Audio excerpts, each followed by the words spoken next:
ભુજંગનગરમ શ્રી હરિકૃષ્ણ મેળે ઈષ્ટદેવ પૂર્ણ પુરુષોત્તમ શ્રી સ્વામિનારાયણ ભગવાન, પૂજનીય પ્રાતઃ સ્મરણીય સંતો, વાલા હરિભક્તો, ભાવથી બધાને જય સ્વામિનારાયણ.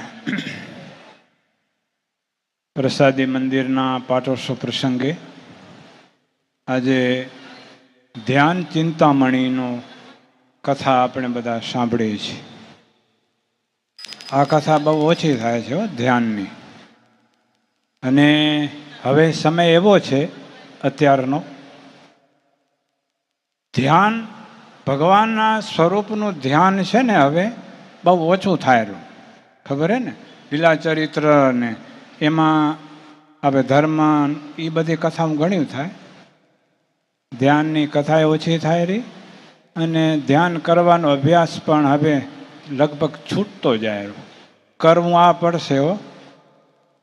મહારાજે ધ્યાનની જો કથા મહારાજે જો મધ્ય પ્રકરણના 48માં વચનમાં કીધું ને, એમ પ્રેમાનંદ સ્વામીએ વંદુના પદ ગાયા ને, વંદુ સહજાનંદ રસ રૂપ અનુપમ સાર ને રે લોલ.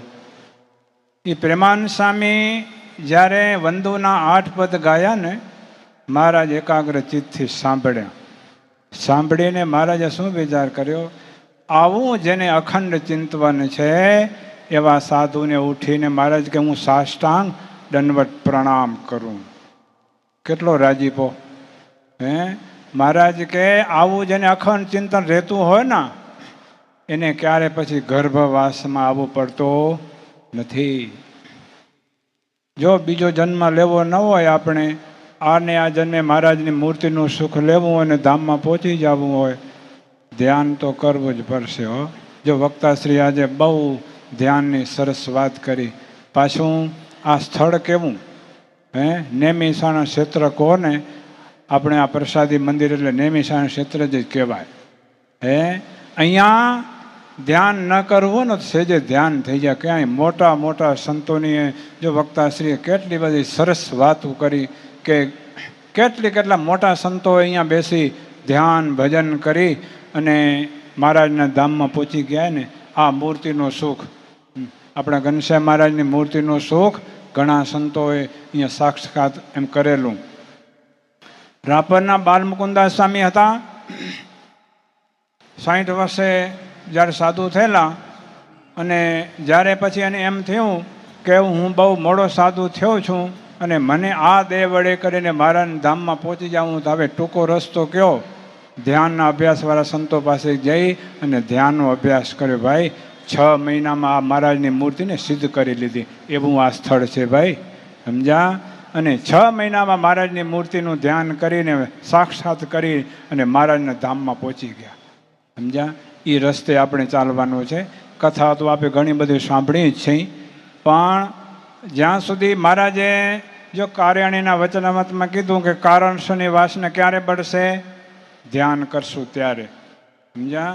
એ કારણસની વાસના નહીં બળે ત્યાં સુધી જીવ છે ને ભગવાનના ધામમાં જઈ શકતો નથી. એટલે ખાસ હવે આ કથા સાંભળીને થોડું હવે ધ્યાનનો અભ્યાસ કરજો, સમજ્યા ને? બહુ મજા છે એમાં હો. સાચું સુખ જો તમને જોતું હોય ને મહારાજની મૂર્તિનું અને આ સત્સંગનું, તો ધ્યાન થોડુંક ખપશે.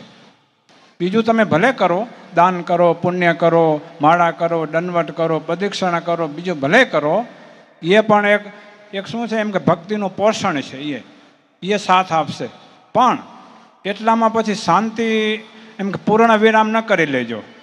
મહારાજની મૂર્તિનું નખથી શિખા પર્યંત જ્યારે મૂર્તિનું એક અવયવનું જ્યારે ધ્યાન થશે ને, તમને પોતાને એમ અનુભવ થશે કે હવે કાંઈક એમ સત્સંગનું સુખ મળે છે એમ. ધ્યાનનો અભ્યાસ તો ભક્તો બહુ ધ્યાનની વાતો બહુ ઓછું થઈ રહ્યું હવે કથામાં. કદાચ આપણા કને ધ્યાન ન થાય, કારણ કે આ એક અંગ છે ને, ધ્યાનનું અંગ છે.